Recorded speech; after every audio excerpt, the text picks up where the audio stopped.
Let's get salty! Everyone, Zeddy here again today with a brand new video, and to the surprise of nobody, the changes over here where they've improved the weekly quest after tripling the requirements and bringing it back down to doubling. Only some of them have not gone over very well. There's been a ton more backlash from prominent creators, again for PC Gamer, and Blizzard has responded, promising even more improvements to the system. We're gonna go over all of that. Also a massive ban wave and arena improvements, so some actual good news. On top of that, if you enjoy the content on the channel, feel like I've earned your subscription, please hit that sub button down below. Give the video a like, it helps us out a lot. So I initially, the second this was announced, said, you know, the new changes where things were, the weekly quests in Hearthstone were tripled for only 20% extra reward, was scaled back to doubled for, again, 20% of the reward, saying this ain't it, just revert the changes until you figure out what the hell you want to do, right? Like, why force the system that you obviously could tweak now, put it back to where it was, and then when you get the community sentiment and, you know, propose some ideas, then get it live and, you know, make people happier. That would work out well, but they picked probably the worst possible thing because this is what everybody expected. Put something in terrible, make it slightly better, hope they accept it, try again, right? That's the anchoring process, which if you look at the Hearthstone subreddit, that's all they're talking about. Either that or praising Ridiculous Hat, who is doing a bang up job, somehow trying to facilitate this garbage as the middleman. It's gotta be awful, so thanks to Hat for that. But yeah, it's, you know, Blizzard is attempting to exploit a bias called the anchoring technique. However, it's done so clumsily. Don't be fooled into thinking instead 10, oh, 15, oh, cool, that seems reasonable, right? Like, that's not what we're about. We had the video yesterday talking about just ways of making, you know, rewarding the player in a lot more significant ways that doesn't take anything away from anybody, right? Because at the end of the day, by making your weeklies longer, somebody's gonna miss out on rewards, right? That person that can't quite get that done misses out. And then it's just a net negative in that regard. Yeah, people like me that play a lot will get more stuff, but that's really not who you should be like rewarding, catering so much. And you can do that while also doing this whole thing, right? Chain quest thing that Reddit itself proposed would do that, right? You give the normal amount, and if you play even more, you get some extra. Then it's just a win-win, right? And the backlash has been swift, with PC Gamer following up their prior article with Blizzard backs down on unpopular Hearthstone change. So now weekly quests will only waste twice as much of your time rather than triple. And this is not done by Tim Clark, who did the prior article, but again, pretty scathing, kind of just sums up what we're talking about here. I'll link it below if you want to take a look. But again, when you have PC Gamer going at you, which is like a major publication, they've worked with Blizzard before, it's a really, really bad look. Brian Kibler spoke up about the issue, saying just wanted to sound off a bit about the Play Hearthstone quest changes since it's such a hot topic right now. And my YouTube video today had my day one thoughts, which have shifted. So here's a thread. The initial quest change was a mistake. Tripling the requirements for the weekly quests across the board put them out of reach for very casual players, which can be the exit point for someone who doesn't engage with the game all the time. That said, the commentary I'm seeing around the changes seems largely misguided. Much of it seems to be focused on the increase in rewards not being commensurate with the increases in the requirements. But that's not really the way to look at it at all. This isn't a paycheck versus hours worked kind of thing. These are rewards you're getting for something you're already doing. If you're getting more rewards for doing more, that's not net neutral, that's better. Again, there's the fringe people where it will be a net negative, right? That will miss out on that stuff. There is that, right? But anyways, continuing. As an example, if the weekly quests increase the requirements by 50% and the rewards by 25%, as long as you're likely to complete the requirements in your normal play pattern, you're better off. And I think that would probably got over just fine. If it was like 50% more, like I said, 7 wins, 8 wins, probably people wouldn't really care that much, and they're getting extra stuff on top of it. And I think that would have gone over a lot well. There would still be people pissed, but I feel like overall it would have been a lot better. You're not being robbed because they increase the requirement reward. The issue is the sharp increase in the requirements, putting the rewards for out of reach for people's normal play patterns, tripling the requirements to make players feel like they can't complete them. And that's a problem. It would also be bad if they 10x the requirement and 10x the reward, right? Oh, you gotta win 50 games, but you get the same amount of XP times 10. That would be also pretty awful. Since they cut off the same players from the reward at all, the rate isn't what matters here, it's the accessibility. Again, I would argue it does matter, but you can't have one extreme or the other, right? The biggest issue in my opinion is the lack of communication up front, which led to this blindsiding everyone. Again, it was just put in that patch note, very vague. I said they're going to screw us over when I read it, and well, we're still here talking about this like a week later. I do appreciate the follow-up communication from Hat. See, everybody praises Hat no matter what. I'll just show a No Hands tweet. No Hands said, people hating quest changes, people defending, and yes, there are people to defend. There's not that many, but there are. Everyone loving ridiculous hats, so that's really cool beam to see.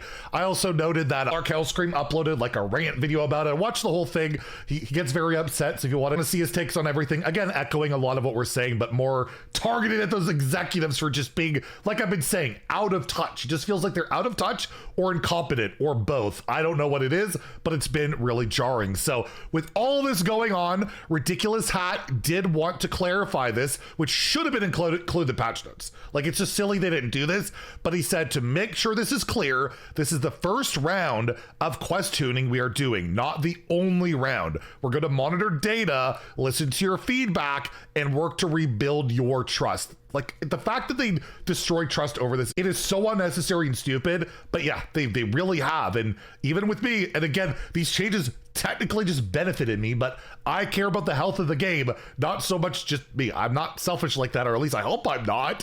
We have more work to do, and we know it. Myself and the rest of the team have all been paying close attention to your feedback on weeklies, and we know more of that will come in. Also, as a note, this hotfix was put together really fast, so you'll not see the correct visual values in the client. I'm monitoring your feedback. I've talked to you about this. I expect to continue doing so, and thanks to all of you who have reached out. I've learned a lot from your conversations. I did ask Kat in this thread because, like, why not just fully revert the changes, then implement a system based on our feedback when you're confident that it will be well received. Doing this middle ground pleases nobody, which I've seen. Nobody seems to be happy. Displaces trust even more because they think this is the anchoring technique. It looks deceptive and will drive people away. The exact opposite of what you're going for in player engagement. And Hat responded, we've talked about this directly, so I know where you're at this ending. I think you know where I'm at. I asked this on Twitter because I can't share what we talked about in the Discord. Believe me, the creator Discord, which we're all under NDA, had a lot of people letting them know how we feel about this. I can't share that stuff, right? So I have to ask publicly to get the answer publicly. But he said, hard to explain fully in a Twitter format. The goal isn't to undo, the goal is to make it better, and we can't do that without understanding our starting point via data. And he said, we'll talk about this after stream. And I didn't talk to him last night, but a bunch of other stuff. Anyways, yeah, so again, I guess they want to see data and numbers. I feel like I disagree with that. I feel like that's not the way to go. I'm not the only one in that. I'll talk about that in a second. And it was asked by someone here, people can be happy with the current numbers if it's done in a questline format. First, the original quest in terms of task and XP, and any subsequent part for completing the other parts is only icing on the cake. Again, that Reddit suggestion I mentioned earlier where you do it in lumps. And Hat did say, we are aware of the suggestion and we're looking into tech for it. No promises, of course, but we're exploring. And if he got permission to say that, there's a very good chance that that could be what they end up doing to make up for all this, where everybody's happy with that change, right? Nobody loses on anything. And if you want to pursue that, you can get extra XP. It was one of the suggestions I made in that video yesterday. I love extra end of season reward, other things to like log in and play those other modes. But if you're looking exclusively at the quest, by far the best solution that should appease everybody. I don't see complaints about it because you get what you got before, or you can get a little bit more if you play a little bit more, which is exactly what they should be going for, right? So the fact he's saying that makes it very likely, in my opinion, that will change. And Hearthstone Top Decks, who's been very vocal about this, so it looks, I think, more vocal than me, honestly, with the whole thing, is again saying, I don't get it. Why rush so fast to tune the new quest system? Why not just roll it back completely, take the time to figure out a better solution to the problems raised in the blog post, and then after consulting with your ideas with players. So if they want to do the whole chain thing, which they seem to be thinking about, just put it back to where it was and then implement the chain later. And then we're all happy. Like, I don't think they need to have done it this way. It's what they chose. And I think it's the worst possible thing they could have done. But I hope at the end of the day, we get to the point where it's like the battle pass, where there was a lot of outrage, to the point with the battle pass that everyone was pretty happy with it at the end of the day, where you got way more stuff than before. And it's pretty engaging to get, you know, new content. And with these new weeklies, you'll just get the same XP as before and a little bit more on top of it, which would be absolutely great. And the last thing I did want to bring up as a positive, Celestalon tweeted out this forum blog: more bots banned, arena barcodes quarantined. And there's a blue post here going over this ban update where they have banned it's insane how many bots there are. It banned an additional 240,000 accounts. So they are not stopping with this. They are fighting. You know, they don't want these guys trying to complete their weeklies, all right? You need a bot to do that these days. And also revealed publicly the news we were allowed to share early about the barcoding situation, that they made an update to an arena matchmaking as a proactive step against extreme play patterns specific to that mode, sometimes referred to as barcode accounts. Now, if you repeatedly retire runs early, you'll be put into a separate matchmaking pool for your run.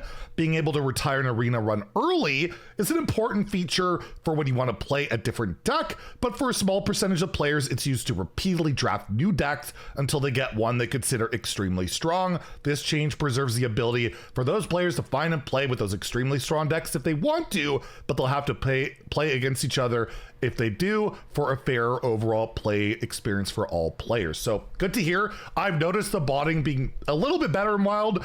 The barcodes are less in Arena. They could still just concede their games to get around it, but at least they're giving free wins to other people at 0, right?